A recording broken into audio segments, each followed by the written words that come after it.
Confidence को जब हम स्टडी करते हैं ना, तो उसमें ये जो पॉइंट आपने शेयर किया ना कि अपनी नेगेटिव चीज़ों पर एनर्जी अगर हम इन्वेस्ट करते हैं तो फिर हमारा कॉन्फिडेंस भी उस पर बहुत ख़राब होता है। ठीक है, क्योंकि हमारे बिल्कुल पास सही। एनर्जी रहती नहीं है, बिकॉज हमें सोचने के लिए भी एनर्जी चाहिए, हमें बिहेव करने के लिए भी एनर्जी चाहिए। तो अगर हम कंटिन्यूसली माइंड में नेगेटिव ऑटोमेटिक थॉट्स के ऊपर अपनी एनर्जीज़ को लगाते रखें, उसने क्यों किया ऐसा, उसको करना नहीं चाहिए था, अब मैं ऐसा करूँगा, ऐसा ना हो जाए, वैसा ना हो जाए, काश ऐसा ना होता वाली बात, या लोगों के बारे में, यानी बाकायदा तौर पर लोगों के बारे में जो चीज़ें पास्ट में हो चुकी हुई होती हैं, कि ये जो रंजिशें और शिकवे शिकायतें हैं ना, ये आप यकीन करें कि ज़िंदगी में हर ज़हनी और जिस्मानी मर्ज़ की वजह है। बिल्कुल ऐसी, बिल्कुल यानी ऐसी। एक काम हो चुका हुआ है, एक कोई आपके साथ मिसबिहेव किसी ने कर लिया, हम उसको बाकायदा तौर पर एंटरटेन करके अपने आज को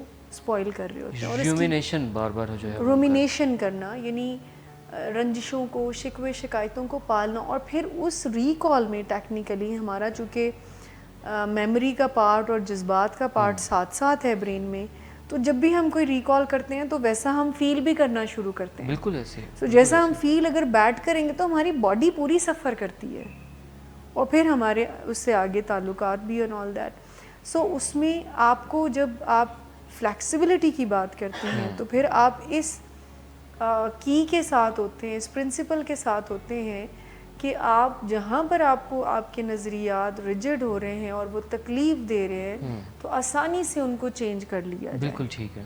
यानी रिजिडिटी आपके अंदर बहुत डिज़ास्टर्स करती हैं, आई मस्ट से दैट, कि आपकी सोचों के अंदर हो, आपके रवैयों के अंदर हो, आपके ताल्लुकात के ख़राब करने की तरफ लेकर जाती है।